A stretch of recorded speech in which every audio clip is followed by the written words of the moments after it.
Looking good. So for anybody who has not been to my channel, my name is Rhiannon Lester, better known as Boho Nutrition.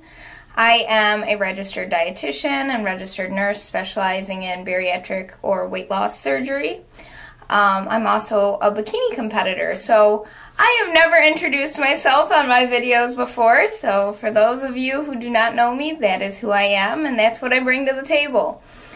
Everything that I present to you guys is information that I have learned, and it's from my perspective. I am open to discussion. I am open to learn more. So on this channel, we will talk about a variety of different nutrition, weight loss, bodybuilding, muscle gaining topics. Today, if you noticed the wonderful clickbait in the title, rapid weight loss, I think I decided on, that one usually really gets people to click. So let's talk about that a little bit. One of the biggest pet peeves we have as medical professionals, coaches, dietitians, whatever you want to call us, whatever route we take to help people with weight management or an athletic weight goal or what have you, performance goal. We do not want rapid weight loss. It is our pet peeve when we see on the titles on magazines, lose 30 pounds in 30 days, 10-day, 10-pound weight loss, woo! Try the cabbage soup diet, water fasting's the new thing. Guys, patience. Patience is what it truly takes to make a meaningful change that is going to last. Isn't that what we want? We don't want to yo-yo. Take it from somebody who has been very, very lean, over-restricting as a dancer, to binging in high school, emotional, boredom eating, up to 230 pounds. Then lose it all again in college, over-restriction. Oh, look at that, you're binging again. And then here we are, looking into becoming a bikini competitor, trying to get everything together. Thought I had it. After the show, binge again, regain a ton of weight, and then finally stabilize. So it has been a long period of my journey of yo-yoing. So I do bring that to the table as well. So the biggest guideline that I can give people is anywhere from 0.5 to 1.5 pounds a week of weight loss is beautiful, meaningful weight loss. But people don't want to hear that. They want to hear, no, you're going to lose 10 pounds in a matter of days. Why? Why do we care if we lose water? We want to lose fat, right? We want to lose fat and retain muscle. That is the whole driving journey. And then we want to keep it off after we're done.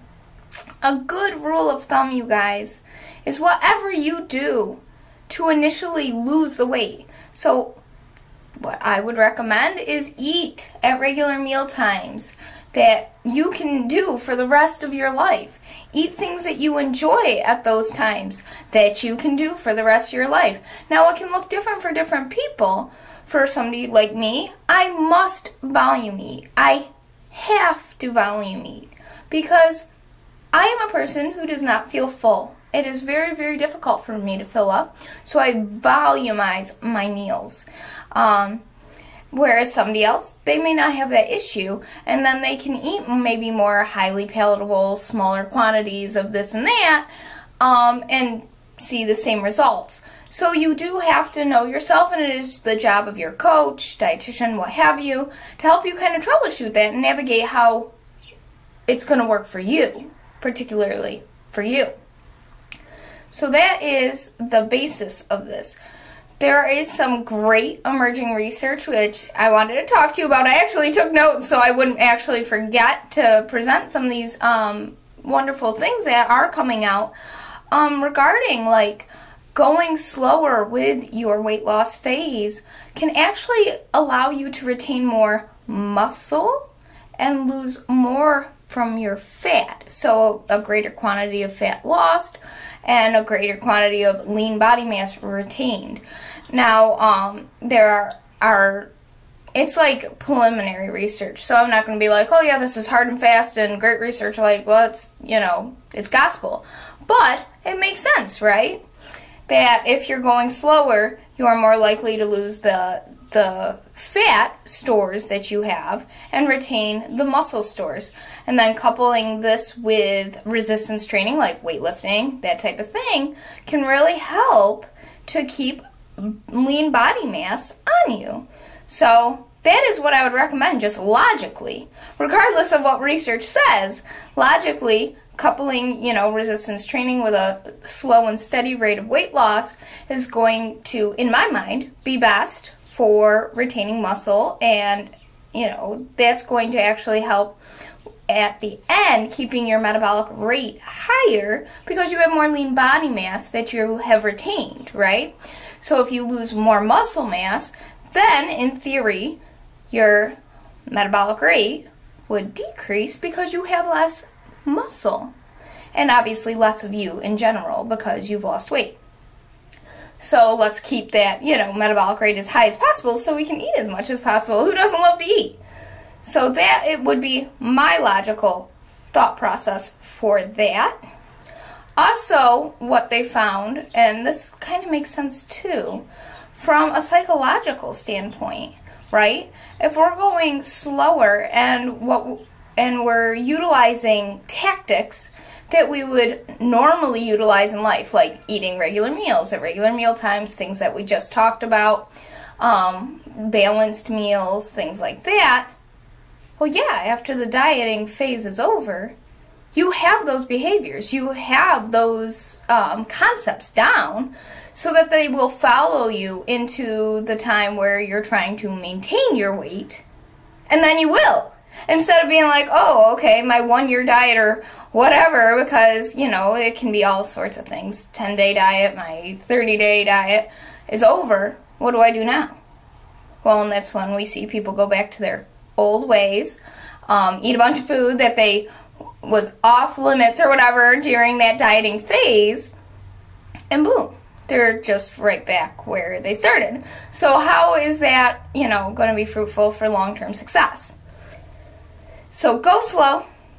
Do what you would normally do in your life when dieting down. So don't go like, if you're not somebody who enjoys like a higher fat, lower carbohydrate, moderate protein regimen, like a keto diet, normally, why the hell would you for your dieting regimen? Because at the end of the day, it's going to be calorie restriction. We've already talked about this on my channel. At the end of the day, we must create a calorie deficit to lose weight regardless of how you slice it, how you get there, what carbohydrate to protein to fat ratio you utilize to make that happen. Make it one that you can stick to for the rest of your days and you actually enjoy eating. The other concept is refeed days, okay? So you have seen I did like a full day of eating on diet break. And at that time, I did 4 weeks, I think it was, of literally eating at estimated maintenance. And it was awesome. Very freeing, makes you feel really good. You really get a good pump in the gym. You're just living your best life, for real. It was a beautiful psychological break from that routine. The same concept goes for like refeed days. So what a refeed day is, it's not a be-all end-all binge like a cheat day or a cheat meal. Because usually that means you're going out for that big greasy burger and fries, and what does that tell us? It's not data, it's not information, it's not anything. It just makes you feel like that was an off-limits food while you were in your dieting, and now that you have cheat day, you can go have it. Like, no. I don't endorse that. I feel like that is really what creates a lot of binging and competitors after the dieting phase is over or competition's over or what have you.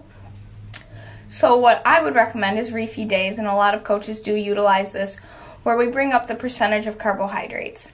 And then we bring the total calories up to estimated maintenance or as close to it as possible, depending on what the goal is. How close are you to competition, that type of thing. And during that time, we can see, one, how those carbohydrates and your body respond, because obviously for most coaches now, with the information that we have and the data that we have, we're going to carbohydrate load right before a show with some fluids, so you look nice and full, and you look, like you've got some muscle on you. You're not just depleted and dehydrated. That's not the look we're going for anymore. So it gives us data, right? We know what you ate, we know what you looked like, and how your body responded. And then when we're closer to the show, maybe that'll help with peaking protocols and things like that. But for the general everyday dieter who is not a competitor, it can just be a beautiful release, right?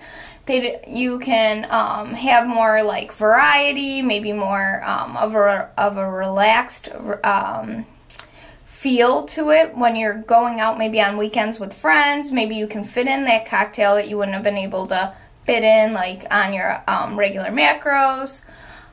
So those are all things, and you can learn about what's in your food. You can learn about refeeding and energy balance from your coach, so that maybe you won't need a coach forever. You can literally see the ebb and flow in your own energy balance without creating a binge relationship, with your regimen. And you can make those decisions for yourself. So it's all really about learning. It's all about learning those behaviors, learning about what's in your food, learning what works for you in your body, how your week looks, where do you maybe slip up, what's a difficult time for you, so that you can configure this and kind of troubleshoot it with maybe your coach or whoever, and figure out some tools to utilize to get over that.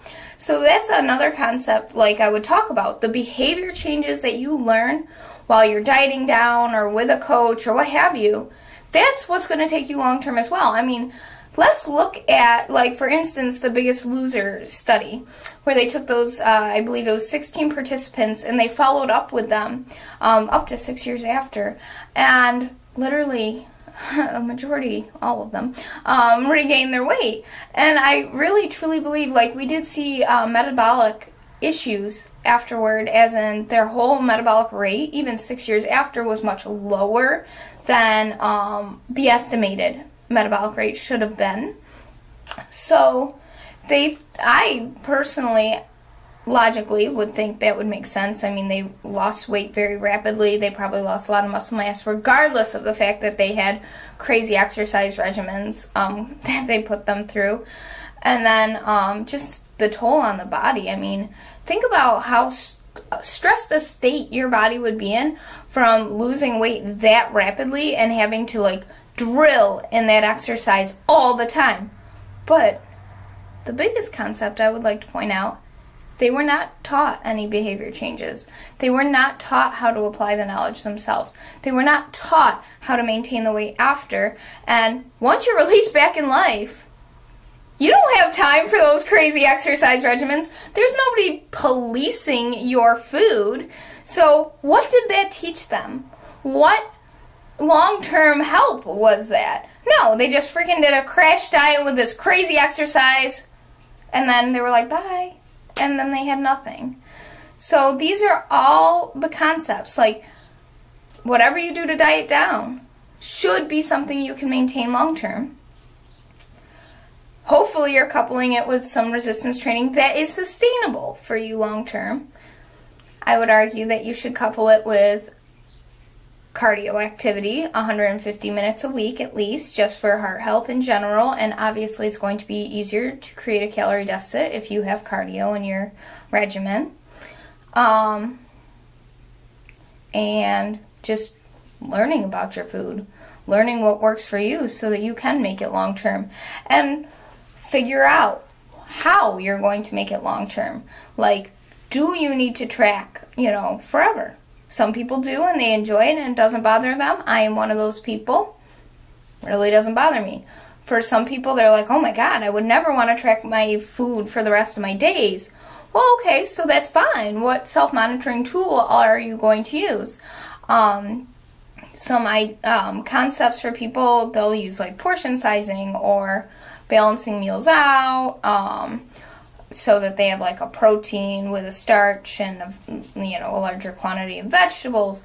So whether it be you're balancing your meals, you're tracking your macros, however you decide, you've got to figure out that self-monitoring that's going to take you to that long-term solution, because you can't just willy-nilly. Bodies, we love to regain weight. I feel like that's been proven for the most part.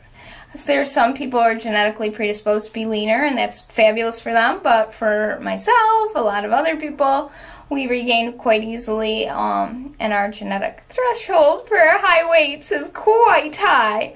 So we do need something that'll keep us kind of on track, so to speak. Another great self-monitoring tool is weighing yourself. For some people, this can be very anxiety-driving. I would recommend, though, if it is not, that you weigh yourself daily and you take the weekly averages and you watch the trend. If you're somebody who's trying to maintain your weight, you'll see a nice stable trend.